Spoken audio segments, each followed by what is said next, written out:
Hello, my name is Mars, and welcome back to Harmony, the Fall of Reverie. Sorry I didn't post a new episode yesterday. I have a very busy week.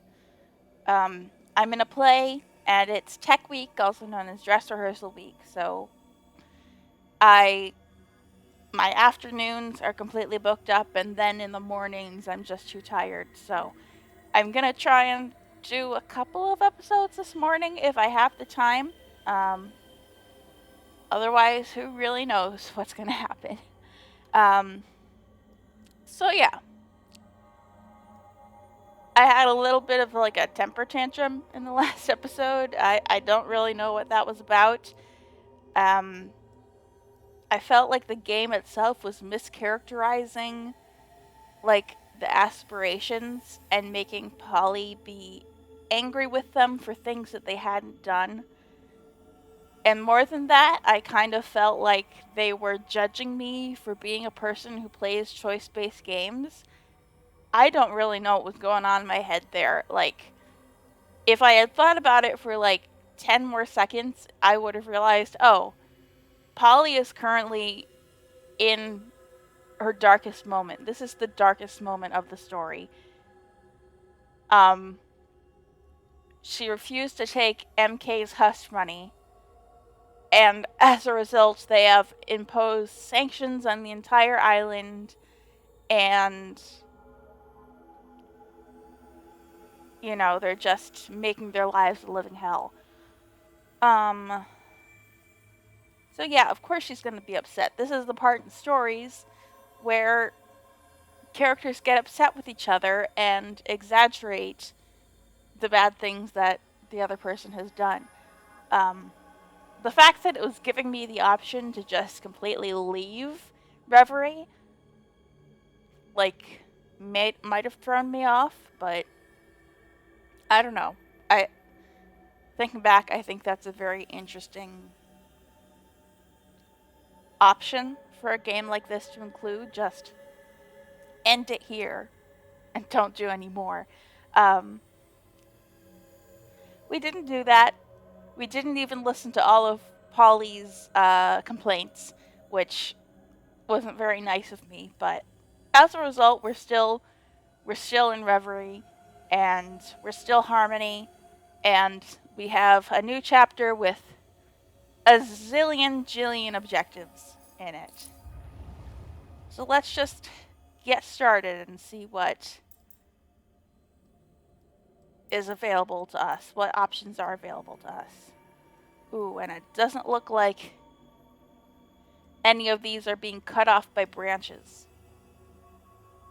This might be the moment in the story where we have to choose a new heart. I'm not entirely sure. Um,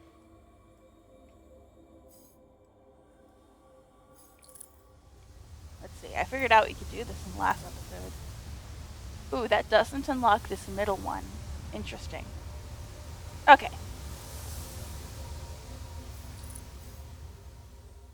Let's go on. Let's get started. It's almost 4 minutes into the episode. Okay. What do you got for us, Omar? There's so much noise in my head these days. Ursula's MK lawsuit, the aspirations urging me to choose a heart, the potential futures laid out before me like a board game. Everyone else is nervous too. Stepping outside the Naiads, a group of Prussians have suggested we take a walk and head to the beach. It may be a good idea, take everyone's thoughts off of all that's happened, but my mind is elsewhere. As everyone's getting ready to go, Omar approaches me. I think now is a good time to try boosting morale. Right before battles, great leaders often tell stories or make influential speeches. I'm not a leader, and definitely not a great one. May I remind you that you're the only one in touch with Reverie? Your scope of action is much larger than everyone else's. I don't doubt that it's uncomfortable, but people look to you for a reason. I don't know how to answer that. I nod along as he produces a scrap of paper from his jacket and shows me a fragment of text. It's a brief excerpt from an old Oxyon legend. Just 4 lines. It's about the darkest days of Athena. A time when the Oxyon civilization was on the brink of collapse. I think we should try sharing it with people. Someone is calling us from outside. It's time to go. Okay, so both of these are blocked off to us. Stepping away from being harmony, stepping away from being harmony. Okay, yeah, so. Oh, yeah, so if we chose not to be harmony anymore, that would basically just cut off the entire rest of the game from us. I'm glad I did not do that.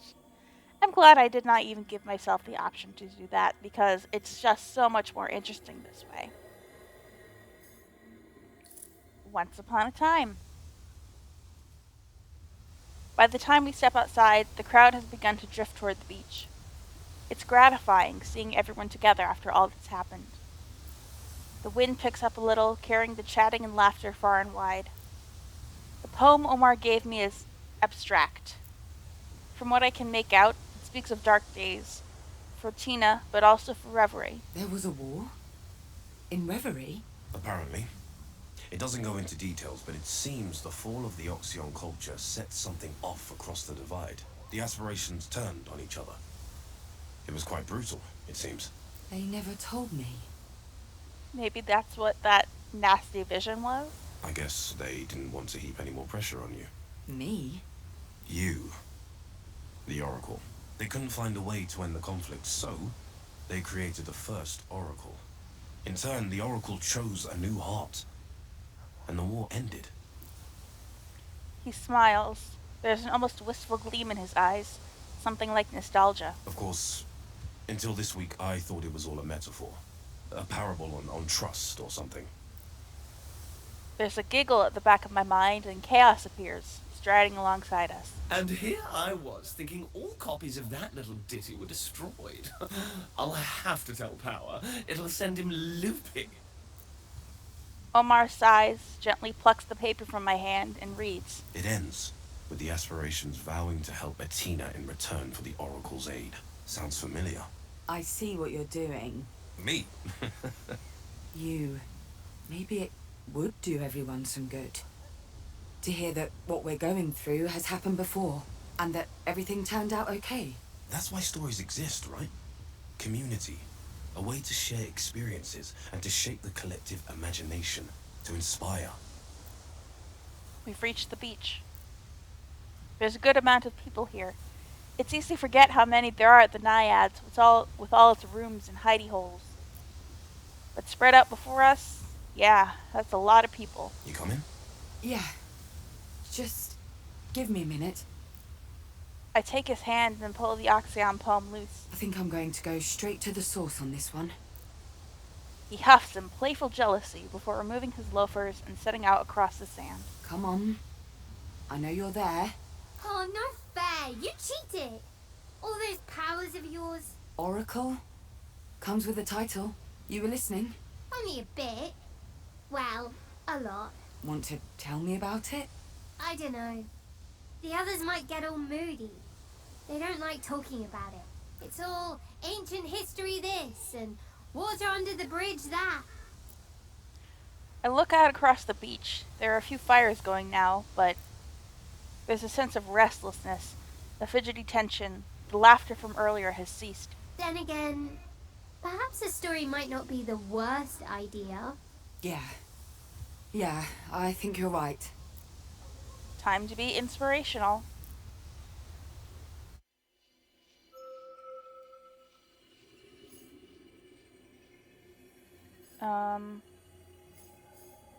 Let Bond tell the story or let Power speak. Okay, let's see what has been unlocked up here. A story about luck, a story about conflict, a story about moving forward, a story about knowledge,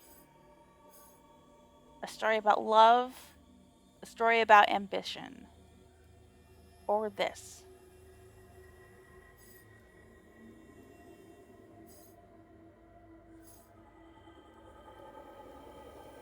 Okay, so all of this seems like it's going to be shaping the story, which is very cool. This is locked off from me. Ask for the crowd's opinion. Yeah. We did not do that. What's this? Unlock this. What's this? A secret. And this is a key for whatever's in the middle there. Interesting. That unlocks that.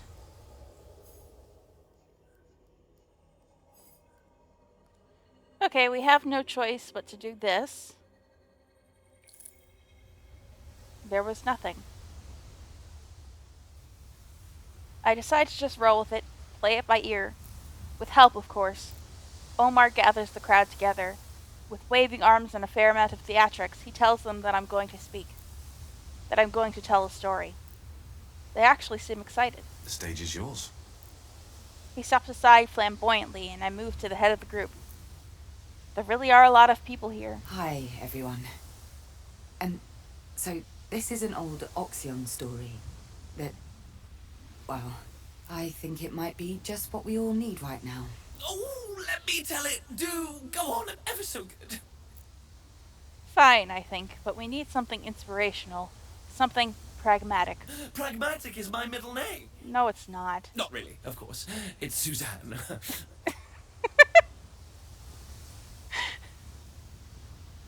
Okay.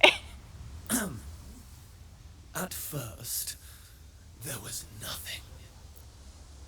As starts go, that's pretty absolute. At first, there was nothing. Very nice, good diction. There was nothing for a very long time indeed. And then, there was me. Chaos was born! I repeat the line, editing on the hoof. The first aspiration born from humanity. You see, we're not creators, we're not gods. We're concepts. Your concepts, made real by the collective subconscious. See, that is so cool. Why would I want to let this go? Reverie is such a cool idea to me. I love it. My audience looks a little confused about where this is going, but it's too late to back out now. As the first Homo sapiens looked out into the world, all they saw was chaos, unrest, freedom, unlimited possibility. From that possibility came me. There's a hint of pride there, that they were the first. I helped them make sense of the world, embrace the limitless, appreciate the boundless potential. Then I came along. I stumble over my words, restart the sentence, and rephrase Bliss's addition to the tale. I taught humanity how amazing community could be. How sticking together made everything a little bit nicer, you know? Every time you lot take a new turn, one of us lot is born. Chaos and bliss. The first aspirations. It's hard to imagine a time when all humanity had was freedom and happiness. And for a long time, it was just the two of us, wasn't it, you little gremlin? Aww. That's right. I was the warm fire after a hunt, or a newborn's first squeal. And I was the growl in the night, the open plain ready to be explored.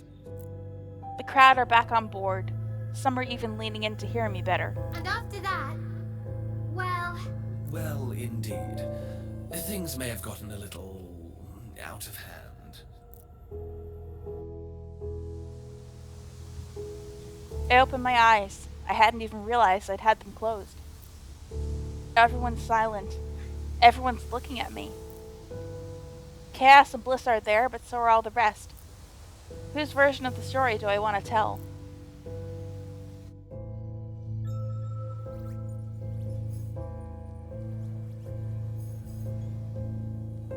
I tried to negotiate a truce. It was foolish to think I would just sit there and wait.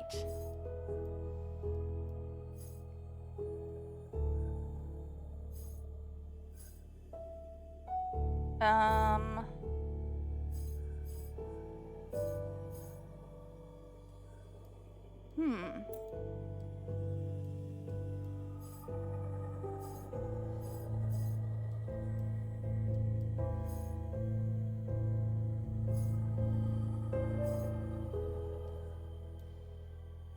there's a lot of interesting stuff here. I'm just sorry I'm being silent. I'm just reading all the interesting things. We wanted a truth, right? There are a lot of opportunities for crystals and not a lot of opportunities to lose them.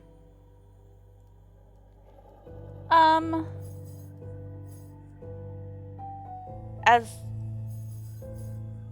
yeah, as much as I love you, Truth, I'm gonna have plenty of opportunities to hear you out. So I'm actually gonna listen to Bond. I think I'm more interested in what he had to say. Has to say. I trust Bond to tell the most empathetic version of the story, the version everyone could use right now. The War of the Aspirations. It began... I cannot say how it began. Several have claimed the title of instigator, but the first blood was drawn between chaos and power. Oh yeah, this is definitely that vision we saw. That doesn't surprise me. In a sense, it was inevitable. By our very nature, we attract opposition. Chaos desired greater freedom for Reverie, and so they hoped to abolish the heart. Power disagreed. Could have seen that coming. His army lay siege to the labyrinth of chaos. Army? Power mentioned something about an army before. With enough egregor, we are able to conjure familiars, or split ourselves into 1,000 willing facets. That's how you were born, wasn't it, Bond? You used to be many. Power used both. But chaos laid their traps well, and their trickery ate away at power's advance. They say truth is often the first casualty of war. And so it almost was for us. They attempted to break the deadlock, on whose side I cannot recall, and they paid a heavy price. For my own part, I tried to stem the tide of hostility, but no one would listen. Those were dark days indeed. He sighs and falls silent. I'm not sure what to say. Before I come to any conclusions, I see Glory fade into view. It was rather horrid. You saw what happened. When you rescued me from that misery pit and removed the heart of Reverie, all hell broke loose. We were all afraid it was only a matter of time until the fighting broke out again. Reverie and Brittle are mirrors. The state of one affects the other, and in the island of Atina, we found the keystone between the two realms. Was it we who caused the downfall of the Oxions? Or was it the waning of their culture that forced us to war? Oh my god, I never noticed. That's the Oxyon symbol, isn't it? In his cat's cradle? That's so cool. Impossible to know. The bond between our realms is not a single strand, but an endless sea of connections. Both dimensions are in a bad way right now, that's for certain. But where did the downturn start this time? With us and my mother's meddling? Or with the Aspirations themselves? Was it MK or me? That whole mess and this one are perfect examples of why we needed an oracle. When you can't rely on causality, at least you can get a second opinion. Someone to choose the heart. Someone to help shape the direction of Reverie. Someone to become the heart behind the heart. An observer and a guide.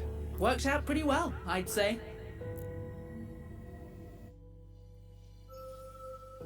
Okay.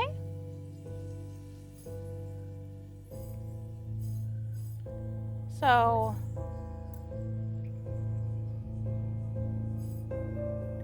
yeah, I mean, we could do a secret, a sense of wisdom, the gift of prescience. I feel like prescience isn't a gift in this context. A necklace.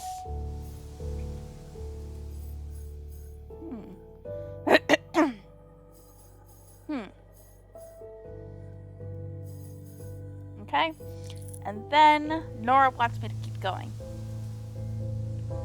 Nora nudges me in the ribs. Go on then. You've got them in the palm of your what's-it. Don't lose them. Maybe talk about the first Oracle. What were they like? Why did they choose who they chose? Chaos interjects with a burst of laughter and jerks their thumb towards the other Aspirations. Good luck with that. Can't imagine you getting anything worth repeating out of this bunch. Or at least nothing coherent. Everyone's got an opinion. It's like our story, isn't it? We did our part. Now it's up to you to bring it home. But I don't know how the story ends. Oh, it doesn't end. No stories end. They just peter out. Look, I can tell you this much. For every cycle of humanity, each time there's a big old change in your world, a new aspiration is born. We're well overdue for a new one. Like, really, it's been ages. Have we really settled? Is this all humanity will ever be? I want to tell the crowd about the oracles, what they mean, what they're meant to do. But I'm not sure how to go on. Wing it, or try to find out what really happened? I think it's best to know what really happened.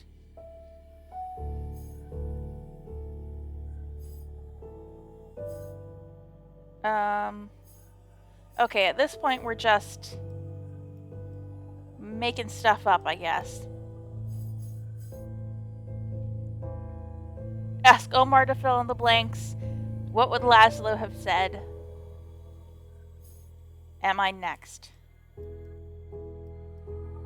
Well, I kind of want to know what this unlock is. It would be fun to see what Omar has to say, but I like this key. I want to see what it unlocks. What are the aspirations trying to tell me here?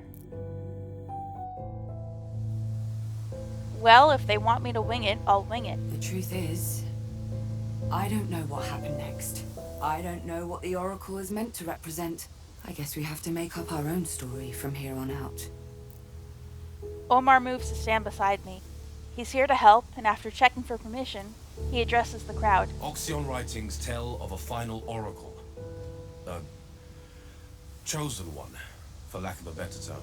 Their deities, the aspirations Polly spoke of, all of them were waiting for this final piece of the puzzle. Ursula steps up. They called this oracle Harmony. My heart sinks. They referred to every oracle this way, hoping against hope that this time the title would stick. Hoping for the moment an oracle would become one of them. An aspiration. Now my heart is beating like a steam hammer, trying to pound its way out of my chest. A wave of nausea washes over me. What's wrong with me? Okay, we heard from Ursula. She probably knows better than anyone. Who were the oracles? Why them?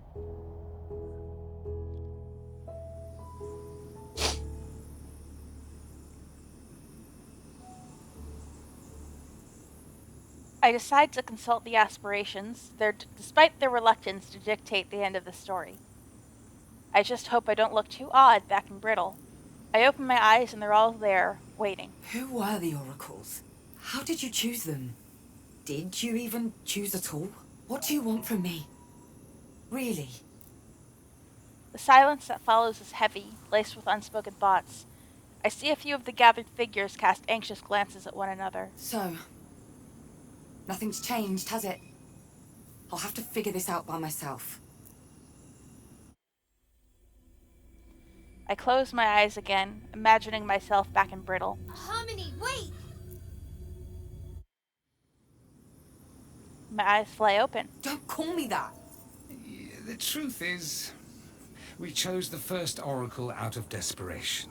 We needed them. We needed their guidance. We needed an end to the war. An end we were unable to bring about ourselves. So, that's all they were?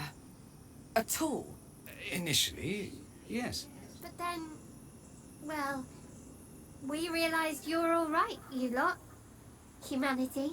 You may not believe this, but it turned out we'd been so obsessed with our own affairs that we'd completely overlooked everything in Brittle.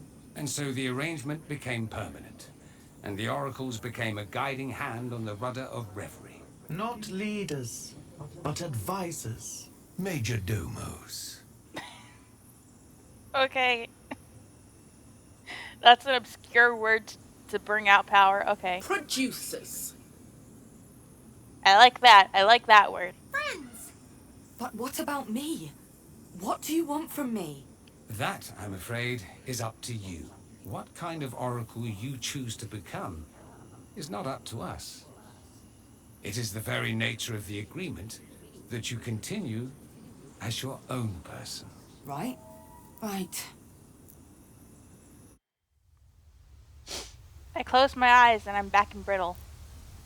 I'm getting the hang of this now, hopping between realms. Time pauses easily as I hop back and forth between Brittle and the sanctuaries. My audience is watching. Well, in that case, I'm going to be... I need to choose two. Empathetic, definitely. So I can talk about building the maze, building the nexus, or building sanctuaries. I don't want to be ambitious. I'll be empathetic and spiritual.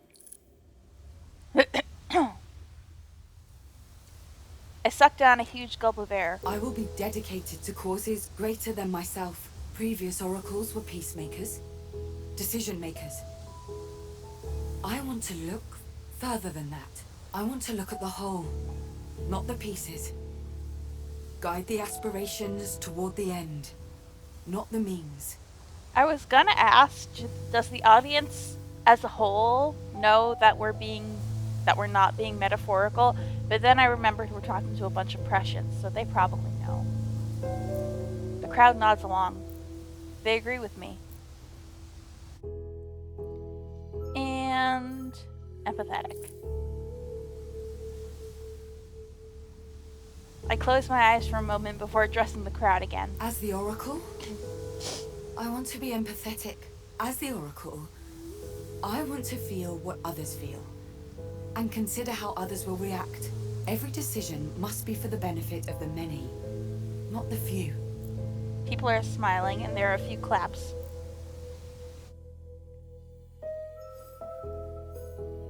Building sanctuaries. The crowd's talking. As the murmurs merge, I manage to make out the overriding opinion. The oracle I'm describing is kind of priestess. There were other oracles who took this road. The very first, in fact. They built the sanctuaries, private places, where each aspiration could be separate from the others. Places where we could feel safe, unthreatened. The war did not end immediately, but its intensity lessened as we were given the space for rational thought. It was an idea we could never have conceived of. But then, how did they end the war? There was only one possibility. They also had to bring peace to Brittle. That sounds hard. Okay. So, this route we have the key we got.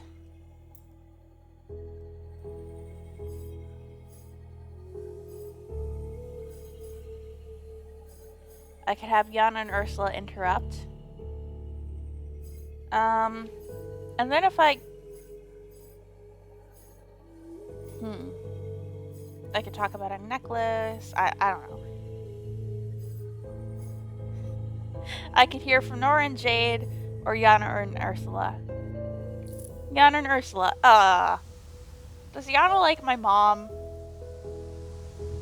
I want my partner to hate my mom, damn it. She sucks. The aspiration fades and the crowd before me comes into focus once more. Wait. They brush my back as I step forward. They've been so silent I didn't even see them arrive at the beach. That sounds like a pretty lousy way to end a war. End a war? Can they see the aspirations now? They move beside me and place a hand on the small of my back. I turn to them and they smile, reassuring but also enticing. Omar must see the look of confusion pass over my face. Polly, you were talking about the first oracle like you were relaying someone else's words. I come to. Yana smiles, rubs my arm tenderly and moves behind me. Oh, so when Polly was talking about the kind of oracle she wanted to be, like the crowd thought she was talking about the first oracle. Okay. Oh, yes. I didn't realize I was. I guess. Ursula nods at Yana. They're right, of course. The role of an oracle should be to integrate themselves into Reverie. Immerse themselves in the ways of the Aspirations. I know if I had access to all human wisdom and knowledge, I'd definitely want to learn from them. Jade rolls her eyes. Nora nudges her as Yana looks over, a curious expression on her face. Jade rolled her eyes because we didn't do that. An offering from Reverie, an offering from Atina.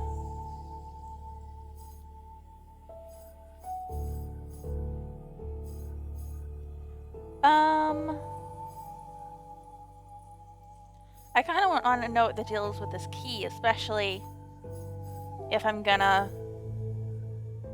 go this route. A clean slate or use the necklace. Yeah, I'm gonna go this way. Find rest in Atina. There are no aspirations here, but I feel the words flowing through me from elsewhere. The first oracle split their time between the realms. They learned from the aspirations, but also their fellow humans. This was their skill. Duality of perspective. But to end the war in Brittle, they ended up spending more time there than in Reverie. They spread the word of their sister realm and the aspirations that lived there. They told people the lessons they'd learnt there. Used those lessons to improve the world. Soon, the population gathered around the Oracle, willing them to bring peace. And soon, the Oracle gained the power needed to fulfill that wish.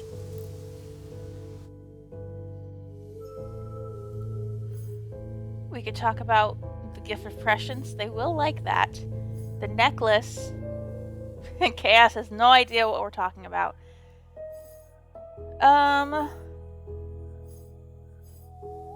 I mean, I want to make the prescience happy, but I want to know about the necklace. I often forget that it's hanging around my neck. The weight of it is subtle, even comforting at times. I've been wondering where it came from for a while now. Now the aspirations are finally revealing its origins to me. The Oracle created a necklace. Instinctively, my hands cradle it. The necklace my mother once wore. How long has it existed? How many centuries?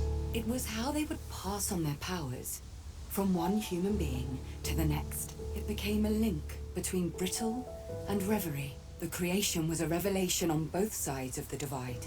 To humanity, it was proof that higher powers were listening, and that they had never been closer to them. And to the aspirations, it was the loosening of the barrier between their realm and the source of their power in Brittle. And to the Oracle, it was a gift. A way to pass on all that they had learned in their time.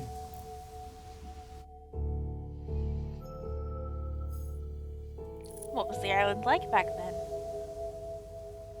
The crowd is hooked. I don't even know if it's me who's telling the story now, or if some or all of the aspirations are talking through me. But all these words, all these stories, they want to hear more. As if caught in the same strange trance, Omar addresses the crowd. This was back when Atina was facing its darkest days. There was an ecological disaster. The specifics are lost to time, but we know the population was devastated by vicious storms, which brought floods and mudslides.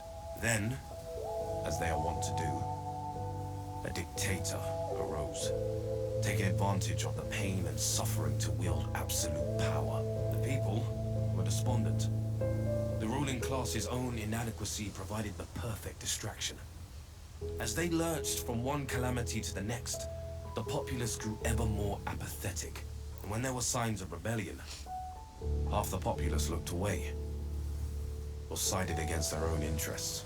It was up to the Oracle to break this cycle, to break the system that had enslaved the people. So they had to act. They decided to. Well, and I know what I'm gonna do. Put faith in people.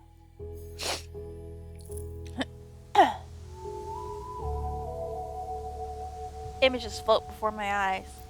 Speeches, learning, the forging of new systems. The Oracle had faith in the people to dig themselves out. They pursued a path of knowledge, teaching the populace a different way to live. The foundations of new forms of government were built. Curiosity reigned, and people studied the world around them. What's more, people shared their knowledge. They didn't secret it away or censor it. They taught one another. This gave them more power. Through the sum of that knowledge, they decided to...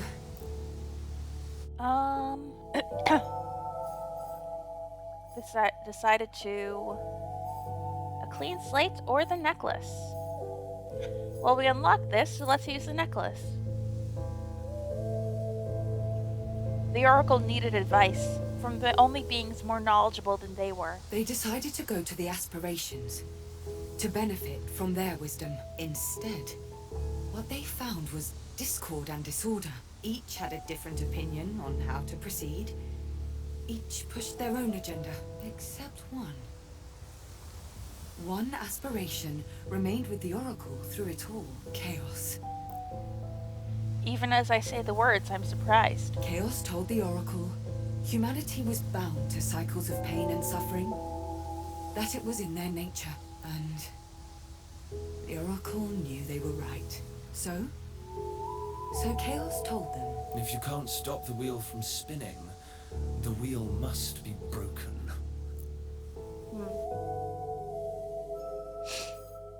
Oh. We get chaos from this. A brand new, same world. Sometimes change isn't noticeable. You start to wonder if anything changed at all.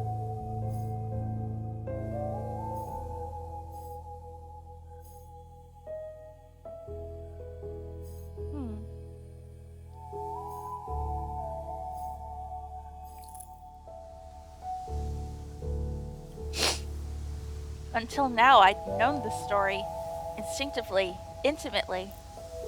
But now my knowledge seems to fade. I can see the course of history, but as though through frosted glass or a deep fog. What happened next is... unknown, even to the Aspirations. Even to Reverie. The world changed, or specifically didn't change. There was a silence, and a void. I don't know. I'm sorry. As the final words fall from me, a dark exhaustion settles across my shoulders. I can barely stand, but I see the faces of the crowd before me. They look as confused as I feel. Someone takes my hand. It's Ursula. I see nothing to argue with in that story. As a species, we do tend to move in cycles, making the same mistakes again and again, no matter the outcome. The aspirations come from us, just as we continue to exist because of them. But we are the source. They are only the mirror. Our fate has always been our own to choose, just as our failings have always been of our own making. Surrendering to the unknown might be the only viable path forward for us as a civilization. I sense bias in that statement, but she's not totally wrong. I breathe out. The audience looked intrigued, at least. So you have to choose, right? The path forward. The new heart. Who gets the job? I'm too tired for this right now, but it looks like the crowd isn't. The gathered people seem to have an opinion.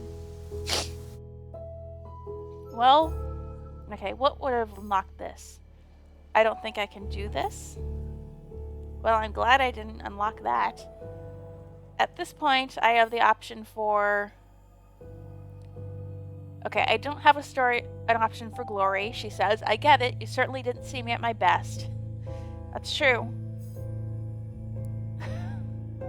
Fine, whatever, leave me to sulk. Good day, I say. Chaos says, I can't really tell you a lot, to be honest. Truth says, I have been chosen many times. I am suited to the role. Bond says, this is quite humbling, to be honest. Chaos says, you're missing out. At some point, you must do what needs to be done. I like Truth. That has been the case this whole time. I've always favored Truth. I just like them. I like their design, and I like what they represent. Omar steps forward. I've dedicated my whole life to the pursuit of truth. Historical truth. Emotional truth. Philosophical truth. So, I think you can see where my preferences lie here. Some of the gathered crowd nod sagely in response. I would certainly be a valid choice. Many of your kind, like this young man, are naturally drawn to me. But this is often because they believe I know your kind better than you know yourselves. Regardless, in previous eras where I took the position of heart, learning increased. Knowledge flourished. So too did religion. The institutional search for the greater truth. Systemic institutions grew in power. Governments, religious authorities, educational systems. But the truth is nothing if not rigid, immovable, definite. Truth does not mean equality. It means serving a greater purpose. I relay Truth's words. Some members of the crowd are unconvinced, while others are all in. Oh, I can choose multiple? And, like, see what options I have? This isn't the actual act of choosing. It's just, like... Well, I don't really care what Chaos has to say, because I don't really trust them. But I do want to hear what Bond has to say. I don't think he'll win. I don't think he has enough to win, because they haven't been focusing too much on him. But... yeah, I'd like to hear what he has to say. The Prussians in the crowd immediately start to whisper a single name. Bond. Nora obviously sees my ears perk up. Connection, empathy. Yeah. I think Bond would have been Grandpa's choice too. Yeah. Yeah, I think you're right. It has been a long, long time since I was elected Heart. Maybe because humans often associate kindness and understanding with weakness and frailty. But when I am placed at the center of Reverie, connections are made. Art, creativity, trade, all flourish. Eras under my guidance often see the growth of incredible civilizations. But often, these cultures would grow cruel and overwhelming. When expansion required it, colonization often came. I will never get used to the duality of your kind. Capable of such incredible empathy and such cold devastation. I relay his words to the crowd. Many agree, and despite the potential downsides, think Bond is still the best choice.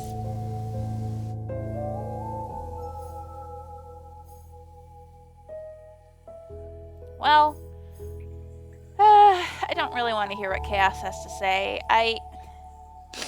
They're not a bad person. And what they represent is not necessarily bad, but I don't trust them as the Heart. They're a little too unfocused. And I don't know. That just me as a person makes me uncomfortable. Like, yeah, I know all the aspirations have their objective, like, this is the value that I represent, this is the good that will come out of me. And then they have their downsides. Bond mentioned colonization.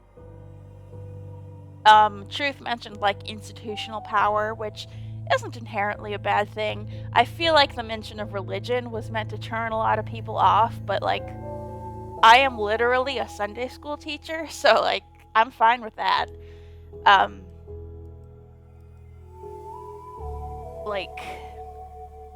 But Chaos, I mean, the reason they don't have a lot to tell us is that they've never been the Heart, right? So they can't really tell us what the positive or negative outcomes of them will be, and I don't like that personally. It just makes me very uncomfortable. So I'm gonna leave them be for now, even though we have enough crystals to see what they have to say. But I'm gonna move on. And with that, my story ends. Or it concludes for now, at least. It's late. People are tired. They begin to drift back to the Naiads to sleep. I hear my story repeated in different voices all across the beach, in discussions and debates, some arguments even. For me, it clarified things, like the decision I'll have to make. I stifle a yawn and make my excuses to the few who remain. All that can wait. Until tomorrow. Whew, well. I liked that chapter a lot. It was very beautiful. I guess we can't see what the heart screen looks like now because it doesn't update until the end of the chapter. Yeah, we've definitely collected more than 2 glory crystals, but yeah. I thought that was a very beautiful chapter. And yeah, I think that the option to leave Reverie and just go down one of these 2 paths, that's a trap. You're at the lowest point in the story and you want to just end there? No. That's not how stories work, man.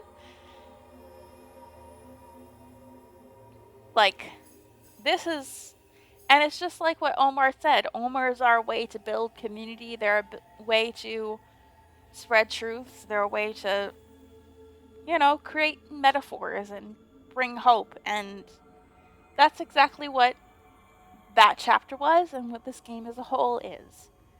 It's metaphorical. And yeah, I think that Polly as a character, her anger at the end of the last chapter was absolutely justified, and maybe I should have heard her out and then just stuck with Reverie anyway, but I think that just ending the game there is a trap. So,